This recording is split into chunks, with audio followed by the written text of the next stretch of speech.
UP के बहराइच में आज एक बार फिर सरकारी जमीन पर अवैध कब्जे को छुड़ाने के लिए बुलडोजर वाली कार्रवाई हुई। सराय जागना गांव है ये, जहां पर करीब 23 दुकानों और मकानों पर प्रशासन का बुलडोजर चलाया गया है। बताया जा रहा है कि ये सरकारी जमीन पर बने थे, ये ग्राम पंचायत की जमीन पर और सड़क की जमीन पर मकान बना लिए गए थे, इसलिए उनको तोड़ने का आदेश जारी किया गया।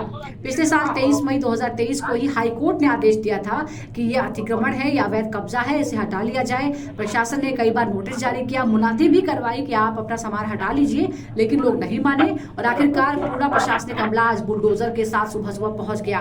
कड़ी सुरक्षा भी थी, लेकिन जैसे ही बुलडोजर पहुंचे लोगों ने खुद जो भी अतिक्रमण था वो हटाने की कोशिश की। हालांकि जो पक्के निर्माण थे वो खुद नहीं हटा सकते थे, बाद में उन पर बुलडोजर चलाया गया। कुल 23 ऐसे मकान और दुकान थे जिनकी पहचान की गई। इसमें 8-9 दुकानें थी और बाकी जो छोटे बड़े मकान थे उन पर ये कार्रवाई की गई है। ये तस्वीरें भी हम आपको दिखा रहे हैं। हालांकि बुलडोजर एक्शन पर लगातार सवाल उठते रहे हैं। यहाँ भी जो स्थानीय लोग हैं वो कह रहे हैं कि वो तो 50 साल से इस इलाके में, इस जगह पर रह रहे हैं और अब अचानक उन्हें कहा गया है कि इस जो मकान है, दुकान है, वो अवैध है। उन्हें जानबूझकर परेशान किया जा रहा है। फिर एक बार एक विशेष वर्ग को परेशान करने की बात उठाई गई है, क्योंकि ये जो मकान दुकान है ज्यादातर उनमें जो घर है वो एक विशेष समुदाय के हैं, मुसलमानों के मकान हैं।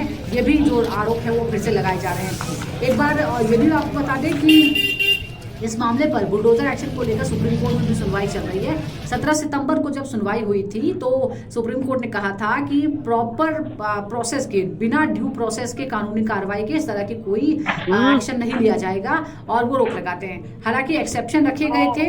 ये कहा गया था कि कोई भी सरकारी जमीन पर अगर कब्जा हो, कोई सार्वजनिक संपत्ति हो, दुकान हो, इस तरह की बना ली गई हो सड़क पर या रेलवे की जमीन पर या पार्क में, तो फिर उसे हटाने की जो कार्रवाई है वो प्रशासन कर सकता है और उसी के तहत ये कार्रवाई अंजाम दी गई है। 1 अक्टूबर को फिर एक बार बुलडोजर एक्शन पर सुप्रीम कोर्ट में सुनवाई होगी, जिसमें उम्मीद की जा रही है कि एक प्रॉपर गाइडलाइन सुप्रीम कोर्ट राष्ट्रीय स्तर पर जारी करेगा, जिसका पालन करना जरूरी होगा इस तरह की किसी भी कार्रवाई से पहले।